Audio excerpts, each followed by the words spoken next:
राजस्थान आन बान शान के साथ जहादी आक्रमण को सैकड़ों वर्षों तक रोकने वाला यह राजस्थान माने कि हार सा गया है। यह कोटा का प्रोटेस्ट देखिए, यहां पर क्या हुआ है, क्या कहते हैं लोग, उसके बाद मैं आपको आगे की बात बताता हूं। हिंदुओं पे अत्याचार नहीं सहेंगे, नहीं सहेंगे। हिंदुओं पे अत्याचार नहीं सहेंगे, नहीं सहेंगे। इतिहास बंद करो। सिमी नाम था और उस संगठन के ही लोग, उन संगठन के लोगों ने क्या बनाया? हिंदुओं पे अत्याचार नहीं सहेंगे, नहीं सहेंगे। हिंदुओं पे अत्याचार नहीं सहेंगे, नहीं सहेंगे। इतिहास बंद करो। इस प्रकार से हमारी हिंदू बहन बेटियों का लव जिहाद के षड्यंत्र के माध्यम से धर्मांतरण कराया जा रहा है। हम आज इस ज्ञापन के माध्यम से यहाँ के प्रशासन से और शासन से मांग करते हैं कि 24 घंटे के अंदर इसमें षड्यंत्र में जो भी व्यक्ति, शिक्षक, गांव के व्यक्ति जो भी शामिल है उसकी जांच करे, नहीं तो यह समाज उग्र आंदोलन करेगा जिसकी पूरी जिम्मेदारी प्रशासन की होगी। हमारी बहन बेटियां अगर सुरक्षित नहीं है तो हम उनके लिए किसी भी स्तर तक जा सकते हैं। जय हिंद, जय भारत। राजस्थान के कोटा जिले की सांगोद पंचायत समिति के खजूरी गांव में सीनियर सेकेंडरी स्कूल की एक बालिका की टीसी में उसका नाम हिंदू होने के बावजूद भी इस्लाम लिख दिया गया। वहां धर्मांतरण का षड्यंत्र हो रहा है, वहां लव जिहाद का षड्यंत्र चल रहा है और हिंदू लड़कियों को जबरदस्ती नमाज पढ़ाई जा रही है, ऐसा ध्यान में आया है। जो ही मेरे ध्यान में आया, मैंने तीन शिक्षकों के खिलाफ कठोर कार्रवाई करने का मन बनाया है और इसी के संदर्भ में मैंने 2 अध्यापकों को तो निलंबित कर दिया है, जिसमें फिरोज खान अध्यापक लेवल 1 है और दूसरा मिर्जा मुजाहिदीन सहायक शिक्षक है, इसको भी निलंबित कर दिया है और एक सबाना है, उसके भी खिलाफ आगे कार्रवाई करी है। तीनों को मैंने बीकानेर भेज दिया है और मैं विस्तृत जांच कराकर इनके खिलाफ कठोर कार्रवाई करूंगा और बर्खास्त करने जैसी स्थिति बनी तो बर्खास्त भी करूंगा। मैं माता पिताओं से अपील करता हूं कि अगर आप ऐसे क्षेत्र में रह रहे हैं जहां पर कोई मुसलमान जिहादी शिक्षक है इस तरीके से, तो आप अपने बच्चों से अवश्य निजी बातचीत करें। कहीं वो ऐसी कोई चीज तो नहीं है जो आपसे छुपाना चाहते हैं, भयभीत है। सोचिए, इन बच्चियों के फॉर्म में ये जिहादी फिरोज शिक्षक, जिसका शिक्षा मंत्री उल्लेख करके कैमरे पे बोल रहे हैं, 2019 से उनके कॉलम में मुसलमान लिख रहा था।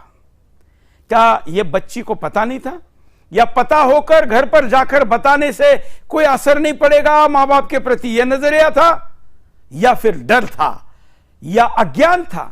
क्या आपके बच्चों के कॉलम में धर्म के जगह पर हिंदू के बजाय मुसलमान लिखने पर वो चिंतित नहीं है तो भी चिंता का विषय है, वो भयभीत है तो भी चिंता का विषय, उनको अगर लगता है कि मां बाप को भी कोई फर्क नहीं पड़ने वाला तो भी चिंता का विषय है। हर स्थिति में यह चिंता का विषय है। चिंता केवल आप कर सकते, पड़ोसी या सरकारें नहीं, और इसलिए आपको आपके बच्चों के साथ बातचीत करनी चाहिए, खास करके अगर कोई जिहादी पढ़ा रहा हो, जिहादी प्रिंसिपल हो, शिक्षक हो या नॉन टीचिंग स्टाफ भी हो। और इसलिए यह आपको सावधानी जरूरी है। यहां पर बड़ी संख्या में जब हमने मुद्दा उठाया तो फिर प्रतिक्रिया भी सामने आने लगी। शिक्षा मंत्री ने भी प्रतिक्रिया दी, हालांकि बाकी किसी ने नहीं उठाया, जैसे कि हमेशा होता है। सुदर्शन इस चीजों को उठाता है, लेकिन अब इस विषय पर आवाज उठने लगी है, लोग बोलने लगे हैं। और उसके बाद इस पूरे विषय को हमारे जो रिपोर्टर है उन्होंने भी एक जानकारी भेजी है।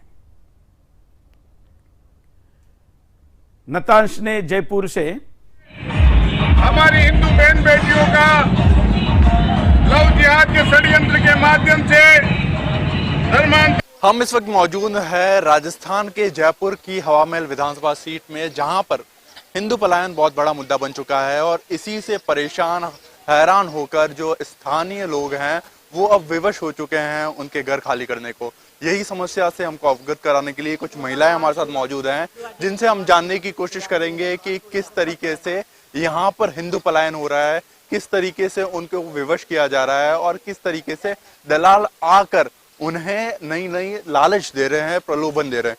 जी, मैं वार्ड नंबर 16 से बोल रही हूँ, शिवाजी नगर से, कि जहाँ पे पहले हम हिंदू रहते थे, केवल 10% ही मुसलमान थे, लेकिन अब क्या है 10% हिंदू होते जा रहे हैं और 90% मुसलमान होते आ रहे हैं। तो हिंदुओं को मकान बेचने के ऊपर ये परवश किया जा रहा है और मुस्लिम हमारे दुबका छुपकी से मकान बेचे जा रहे हैं। तो इनका ये कानून निकाला जाए कि मतलब हिंदू का मकान हिंदू ही बेचे, मुसलमान नहीं बेचे। अगर दुबके छुपके बेच भी लेते हैं तो उन पर कार्रवाई की जाए और जैसा रजिस्ट्री होती है ना तो वहाँ पे 5 लाख रुपए तो बेचने वाले को, 5 लाख खरीदने वालों को जुर्माना किया जाए। और मैडम मैं आपसे ये जानना चाहूंगा कि यहाँ पे मोमडन्स वगैरह हैं तो ये यहाँ पे हांडी वगैरह चढ़ाते हैं, हमको स्मेल आती है, गंदगी करते हैं, गाड़ियाँ करते हैं, बहुत ज्यादा गंदगी करते हैं, हमारे को अंदर भी बदबू आती है बहुत ज्यादा। तो हमको उल्टियों का सामना करना पड़ा, बहुत उल्टियाँ होती हैं तो हम परेशान हो जाते हैं।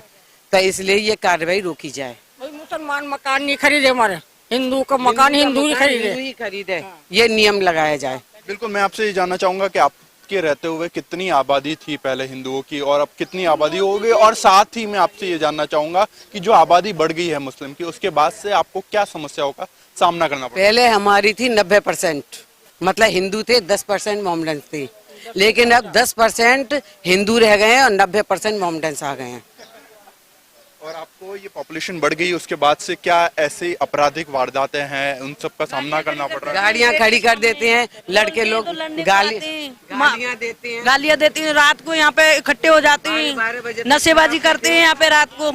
तो हम मना करते हैं तो हमारे बच्चों को मारने आते हैं, हम बदला ले लेंगे तुम्हारे से, कहीं बदला ले लेंगे तुम्हारे से, हमारे से मत झगड़ो, धमकी देते हैं हमारे बच्चों को। तो हमारे बच्चों को भी तो वही आदत पड़ती है ना। यहाँ पे सिगरेट पीते हैं रात के 12 बजे तक दुकानें खुलती है, सिगरेट पीते हैं।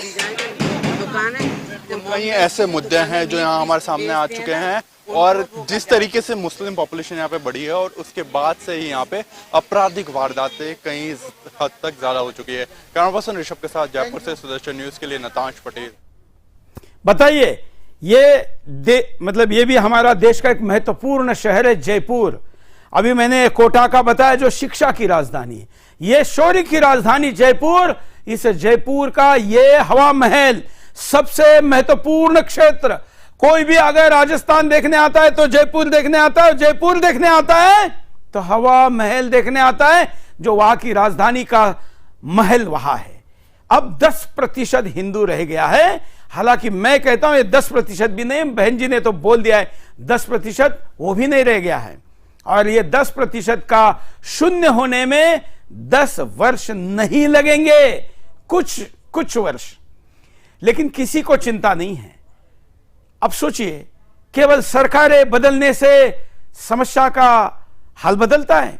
भाजपा की सरकार आई है, भैया वहां के नेताओं को कहिए ना, केवल घर का पलायन करने से क्या होगा? आपको जाकर नेताओं के घरों में बैठना होगा।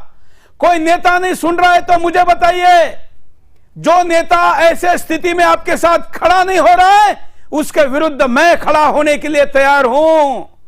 हमने तो दुश्मनी का ठेका ही लिया है ना, कोई बात नहीं, हमारे इस कारण कई दरवाजे बंद हुए, होने दीजिए, लेकिन कम से कम आपके घर का दरवाजा बंद ना हो, इसके लिए तो हम लड़ते रहेंगे। जयपुर के हवा महल के हिंदुओं के पलायन की व्यथा को उन्हीं की जुबानी सुनिए लोगों ने क्या कहा। लोगों को इतना मजबूर कर दिया कि वो यहाँ से मकान बेच के चले गए। अब कुछ हिंदू है रुके हुए हैं, उनको भी ये जो फर्जी दलाल है यहाँ, अब ये गवर्नमेंट की तरफ से है या किसकी तरफ से ये दलाल, इनको लाइसेंस मिला हुआ है या नहीं है, ये आते हैं यहाँ घर घर में मकान बेचने के लिए, कहते हैं ये देखो कम आदमी रह गए यहाँ तो सब चले गए, आप भी बेच के चल जाओ। ऐसे बहुत से परिवारों को ऐसा मजबूर करते हैं ये। और काफी सालों से देख रहे हैं जो हिंदू परिवार रहते थे वो आज हिंदू परिवार दिखते ही नहीं है यहाँ। सारे कुछ अपने हमारे यहाँ के कुछ दलाल थे जिन्हों की वजह से आज ये नौबत आ गई कि हिंदू रहना ही पसंद नहीं कर रहा, और धीरे धीरे सब चल गए। तो ऐसा कोई नियम बने, सरकार की तरफ से भी यही प्रार्थना है, आराधना है कि ये ऐसे कोई नियम लाया। आपके रहते हुए किस कम्युनिटी के लोग यहाँ पर ज्यादा प्रभावी हो गए? यहाँ 75% तो मोमडन हो गए, 25% हिंदू परिवार है। पहले ये आंकड़ा था 100 के 100% ही पूरा हिंदू परिवार रहता था शिवाजी नगर में, कोई एक मोमडन भी नहीं रहता था।